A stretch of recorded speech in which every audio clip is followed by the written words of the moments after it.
Ela caminhou até o palco com passos firmes, recebendo o maior prêmio da noite, um troféu que tinha sido conquistado com o meu suor. As luzes refletiam no sorriso impecável que ela exibia diante das câmeras, enquanto a plateia se levantava em aplausos entusiasmados. No microfone, agradeceu a mentores, colegas, familiares, mas não a mim, a verdadeira responsável por tornar aquele projeto realidade.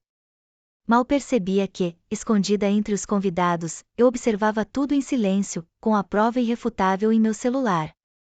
Aquela celebração seria, em poucos minutos, transformada na maior queda pública de sua carreira. Eu acreditava na justiça do destino, e naquela noite, era eu quem daria voz a ela. Eu sempre tive a ilusão de que amizade e negócios poderiam andar lado a lado, ainda mais quando a parceira de jornada era também a minha melhor amiga. Carla e eu éramos inseparáveis desde a adolescência, unidas por sonhos grandiosos e pela ambição de deixar nossa marca no mundo do design. Juntas, imaginávamos criar uma empresa inovadora, capaz de transformar o mercado brasileiro. E, por um tempo, parecia que havíamos alcançado exatamente isso. Nosso estúdio nasceu do nada, erguido com noites em claro, litros de café e uma confiança mútua que eu acreditava ser inquebrável. O que eu não sabia é que, enquanto eu arquitetava nosso futuro, ela já tramava silenciosamente a minha queda. A história que estou prestes a revelar não fala apenas de uma traição cruel, mas também de como transformei a vaidade dela em sua maior fraqueza. O mesmo ego que a fazia buscar aplausos a qualquer custo se tornaria a chave da sua queda diante de todos. Permaneça comigo, porque você vai ver como a noite que deveria consagrá-la como um ícone de sucesso acabou se transformando no cenário de sua exposição e derrota mais humilhante. Nosso estúdio, o Creativa Design, nasceu como a concretização de um sonho compartilhado. Instalamos nossa primeira base em uma pequena sala alugada no coração de São Paulo, equipada apenas com 2 computadores usados e uma cafeteira que, na prática, era o motor que mantinha a gente de pé. Eu me dedicava à parte criativa, passando noites em claro, mergulhada em rascunhos e refinando cada detalhe dos projetos. Carla, por outro lado, era a imagem pública do negócio, segura, persuasiva, irresistivelmente carismática. Ela sabia conquistar clientes, construir conexões e vender nossas ideias como ninguém. A parceria parecia perfeita, eu criava, ela vendia, e, por um bom tempo, funcionou sem falhas. Em apenas 5 anos, deixamos para trás aquela salinha improvisada e conquistamos um escritório moderno na Faria Lima, símbolo de que estávamos vivendo nosso auge. Nossa equipe era pequena, mas composta por talentos que cresciam junto conosco, e a lista de clientes se tornava um motivo constante de orgulho. Minha confiança em Carla era total, nossas contas eram conjuntas, nossas senhas eram compartilhadas e nossas vidas, praticamente fundidas. Eu a via mais do que via minha própria família. Cada vitória era celebrada com jantares no nosso restaurante preferido, enquanto as derrotas eram afogadas em potes de sorvete no escritório. Para mim, ela não era apenas uma sócia, era uma irmã de alma. Foi nesse cenário de aparente tranquilidade que surgiu o Nexus, minha verdadeira obra-prima. Um sistema de design interativo, ousado, que prometia transformar radicalmente a experiência do usuário no universo digital. Dediquei 6 meses da minha vida àquele projeto, praticamente morando no escritório, alimentada apenas por café e pela adrenalina de estar criando algo inédito.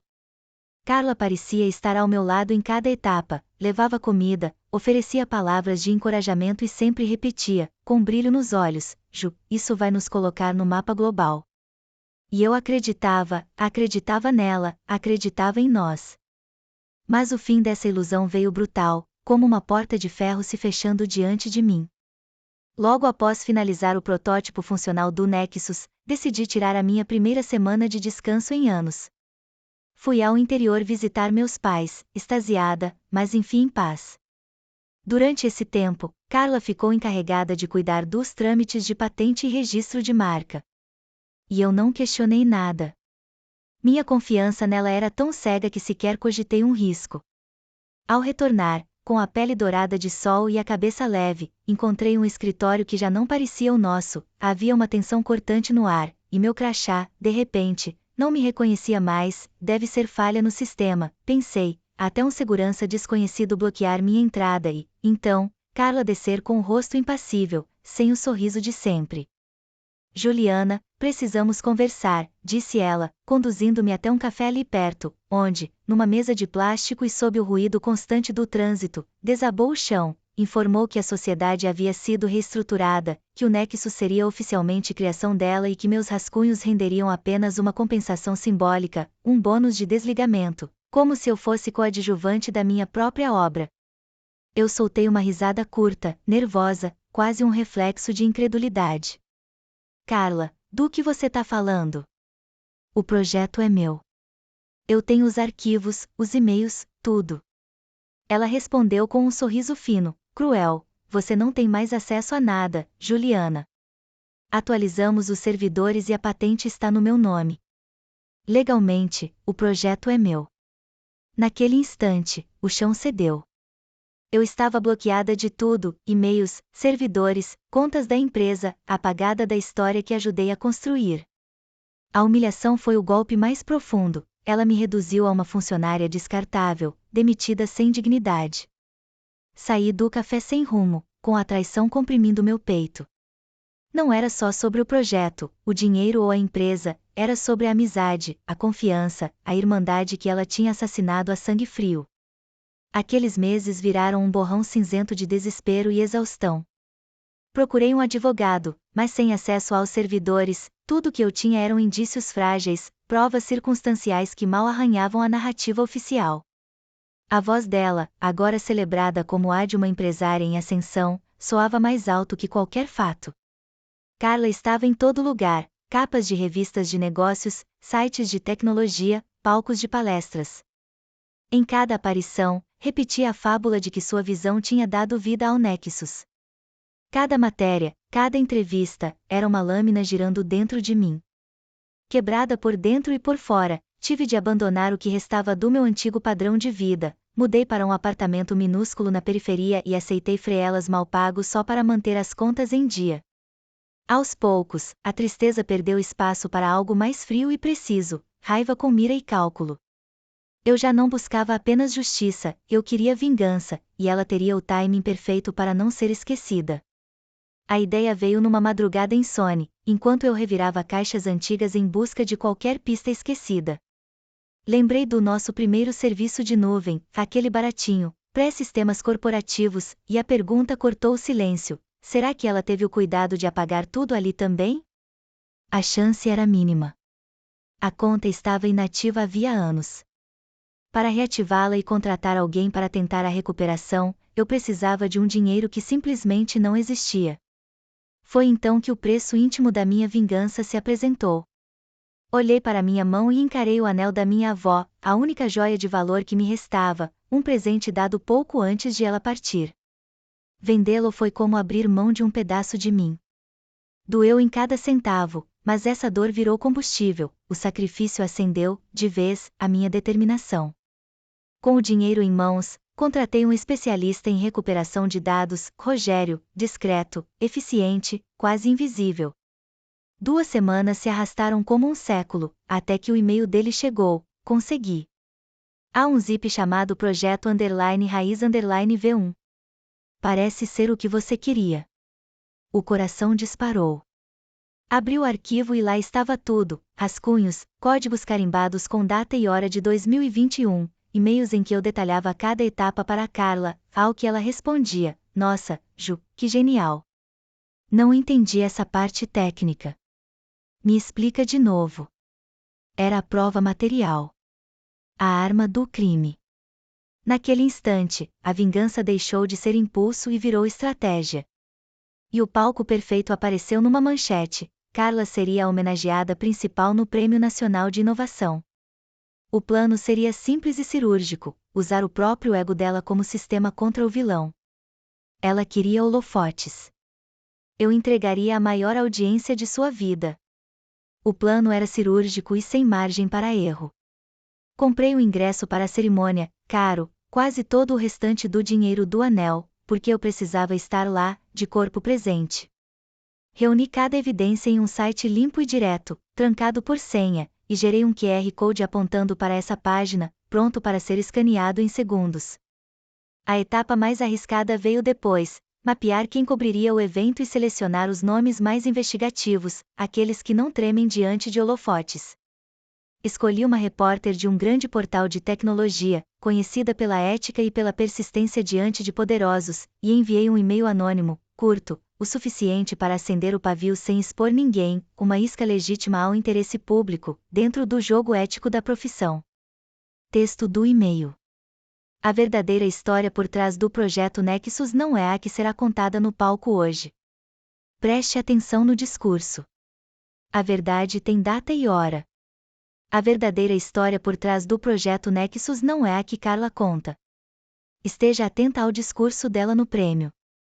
A verdade tem data e hora. Era o suficiente para fisgar sua curiosidade, e eu segurei as provas para o momento certo, o gran finale. A cada dia, a tensão esticava mais o ar. Repeti mentalmente o que faria, o que diria se fosse confrontada.